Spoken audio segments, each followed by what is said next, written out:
That release happens after the gun is done recoiling. Alright, once the gun recoils, release my trigger.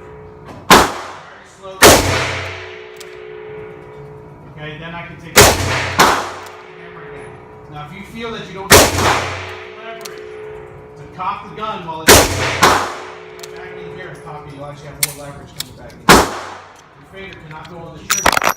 So This is the final part of the Smith and Wesson -10 quality control / customer service issues. I received a package on Monday, and it was this.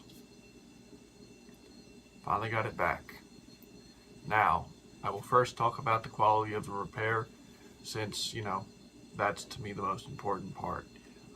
As far as the quality of the work, flawless. I mean, this gun is beautiful. You know, I will probably show it more when I do a full review of the gun, but, you know, the bluing is a mirror finish. They completely stripped down the whole frame. The tool marks, I mean, you would never have known that they were there. You know, I don't know how well that shows up. And, you know, the frame was completely stripped down, refinished, and then re-blued, and it is beautiful. The cylinder was either replaced, or I don't know, they might have taken that one down and refinished that, because they match perfectly, and the bluing is very deep and very nice. So as far as their work, I gotta say they get an A+ on the quality. Basically, this is how the gun should have shipped, in my opinion. You know, that this could have all been avoided. If the gun had shipped like this, you know, I would have never had any issue. So as far as the quality of the repair, A+. Now I'm going to put the gun down and talk about, you know, my opinion of Smith and Wesson. So one of the main problems I still have with Smith and Wesson is the gun. You know, the last couple times I called them, they kept giving me the runaround on, you know, we have a process for shipping, so on and so on. You know, just the runaround of, you know, you get it when you get it.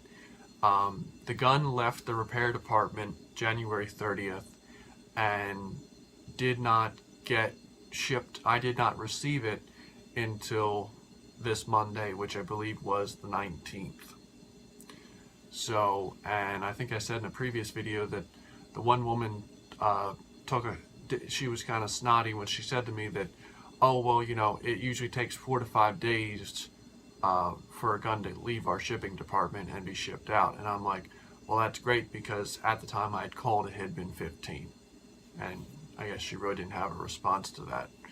So, I know some people have had guns get back to them in 10 days. And to those people, I say you're lucky. You know, I wish that could have been my case, but it wasn't. You know, so I can only speak from my experience. You know, overall, I am still extremely disappointed with Smith and Wesson. You know, I kind of jokingly said to the one woman when I was on the phone the last time with them, and I said, I'm like, hey, I guess, you know, you can't throw in a free sweatshirt or something. The fact that, you know, I'm pretty much, it's been almost 2 months and I'm still, you know, don't have my firearm back. And of course, you know, the best part was they couldn't really argue with me that, you know, at this point I wasn't, you know, completely inconvenienced. But of course, you know, they couldn't send me anything. But yeah, I figured I'd try, you know, why not? So as far as purchasing another Smith and Wesson, you know, that's something that I really don't want to, like, write them off, because especially nowadays, you know, as far as really good, you know, high-end revolvers, American made, you know, you've got Ruger, you've got Smith and Wesson. I mean, you've got other companies, you know, Taurus, which makes good stuff. You know, you've got other good revolver companies out there, but, you know, in just my views, you know, the two big ones, the two that everybody's heard of, everybody knows, is Ruger and Smith and Wesson. You know, because they've been around the longest, and, you know, they've got the biggest arrangement of guns. So I really don't want to write them off. But on the same token, you know, you've got to look at experience. I know a lot of other people have had issues with Smith and Wesson revolvers, and they said it themselves. When I called them initially, and they flat out told me, they had a huge influx of repairs coming in from Christmas, which it I understand that I'm sure with more guns being bought, there might have been more issues, but to have them say that their repair department is backed up by that much because of it, it doesn't make you feel safe in your purchase. So the thing I would say is, if you're looking at buying a Smith and Wesson revolver, look it over with a fine-tooth comb. I looked over this one. I thought I looked it over well. I checked for a barrel cant and everything, and that was fine. I guess, at the end of the day, I really wasn't expecting to find tool marks on it, and I wasn't expecting there to be bluing missing. Part of the problem was it was covered in factory oil, so it kind of hid some of that. Plus, obviously when you're looking at this brand new gun, you're all struck and all happy and everything. But I would just say, take your time and look it over. Don't accept ownership of it until you're satisfied that at least cosmetically, it's correct. Obviously we can't go test fire the guns, and know if they're any good until we take them to the range.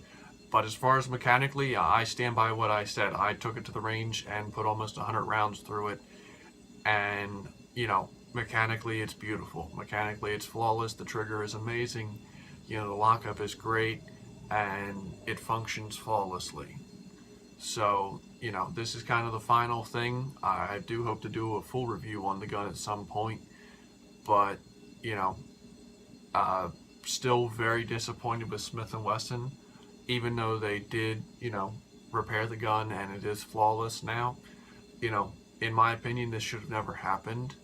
I do hope maybe Smith and Wesson tries to turn it around and, put more effort into making sure guns going out, meet the standard the first time. If you have any questions, feel free to ask them, and have a good day.